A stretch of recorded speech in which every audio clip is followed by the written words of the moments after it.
Shabbat Shalom.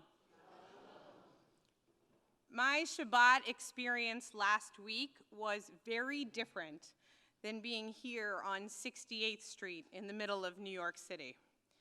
Last Shabbat, I sat on a wooden bench with my feet dangling in the grass.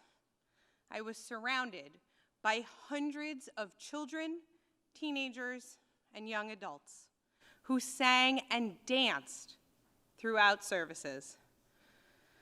Our tefillah leaders were not trained rabbis and cantors, and many have not yet even finished college. We wore shorts and t-shirts with our kippot and talitot.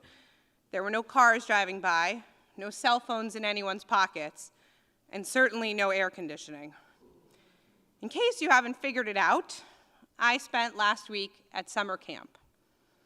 For a week, I served as faculty at the URJ Eisner Camp in Great Barrington, Massachusetts. Together with other rabbis, cantors, and educators from the Northeast region, I taught for 6 hours a day, working with hundreds of campers ranging in age from 7 to 17. We engaged with them on a variety of topics, including God, mitzvot, midot, tikkun olam, identity, Torah, and more.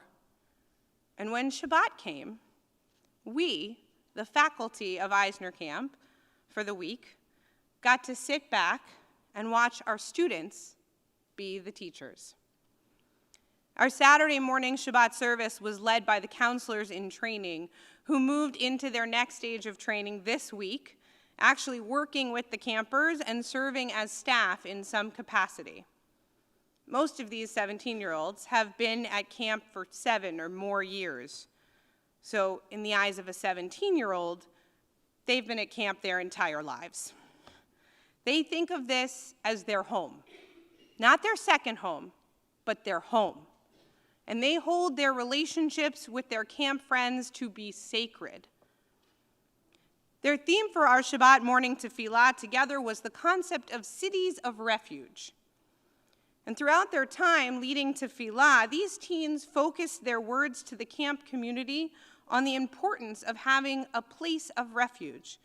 They expressed how camp has always been a city of refuge for them, but how they struggle to be people of refuge for others when they are in the outside world.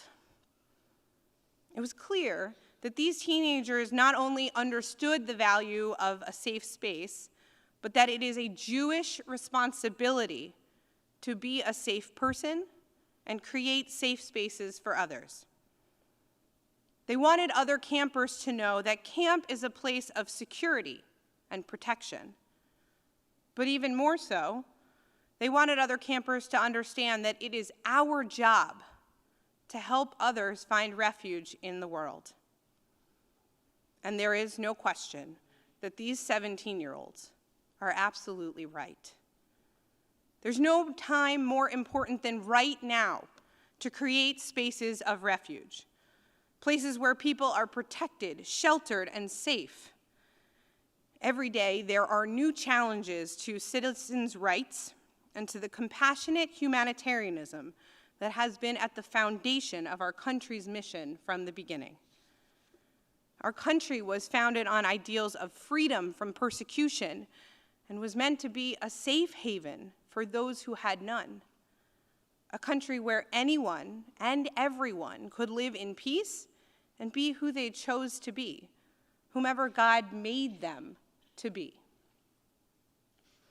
And yet, our friends, colleagues, and loved ones who are lesbian, gay, bisexual, transgender, queer, and questioning have less protections under the law today than they did just 7 months ago. They are unable to use a bathroom of their choice, unable to serve in the military and protect others, and unable to be sure that their job is secure simply because their sexual orientation or gender do not fall into an oversimplified binary system. And we are in a moment of intense speculation around what kind of health care our country will provide to those who need it most. We or others we know who struggle with chronic illnesses, disabilities, mental health issues, or more may no longer be able to gain access to quality health insurance or health care. And we are constantly bombarded with language of discrimination, racism, sexism, isolationism, and just pure hatred. Whether through written words, flippant comments and speeches, or even late-night tweets, it is all around us. How can we deny that right now we must be people of refuge and fight for the community we live in to remain a city of refuge? We must resist so that our country can be a place of refuge for everyone in the world who needs it.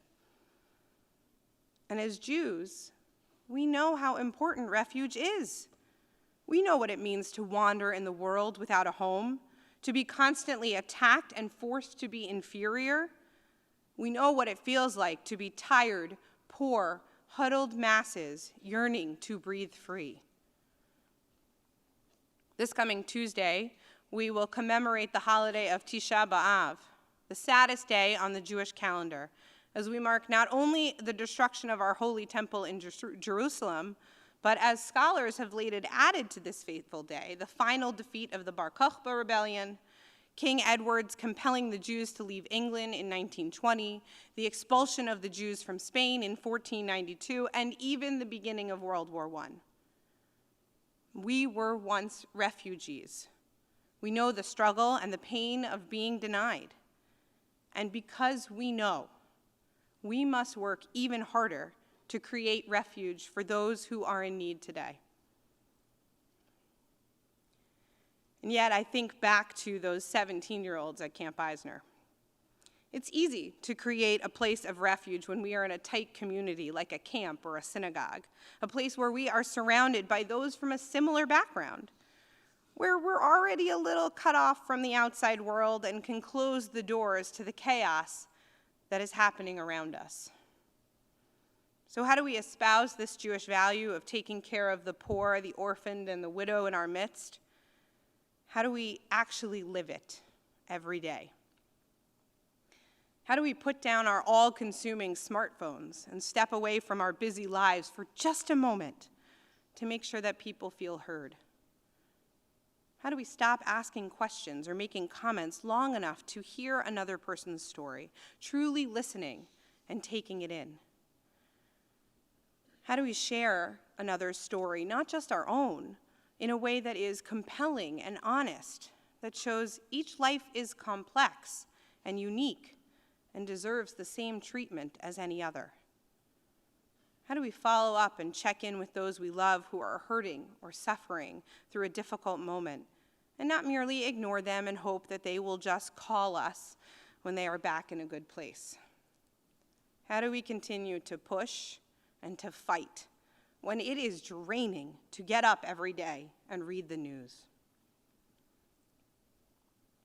Spending time at a URJ camp every summer is one of the most important weeks of my year. Why? Because being at camp is a reminder that the goal of Jewish education, the purpose for what I do every day, is not simply to have kids sit in a classroom and learn about Jewish values. The purpose is to create Jews, to instill in our children the Jewish values we hold dear, and to have them live a life filled with those values and the rituals that enhance it. When I spend time at camp, I am reminded that we cannot let our children simply learn about the concept of refuge, but it is our job to model it for them, to guide them in how to be a person of refuge for others. Yes, this is hard. In truth, it's the hardest part of being an adult, a Jewish educator, a rabbi, and a parent, helping myself and all our children to live a Jewish life. But it's also the most rewarding. When I remember that people are God's creations and that our phones have off buttons, I teach that to my children too. When I focus on the other and simply try to live their story and live through their words, I can honor them. When I stop and stay present, I can be a safe, secure, protecting person for others. And I can teach my children what it means to be a person of refuge and a repairer of the world, one moment at a time. How different might our world look in 6 months if all those 17-year-olds come home from camp and act as people of refuge in our world? How different might our world be if we were to do it with them? Ken Yehi Ratzon, be this God's will.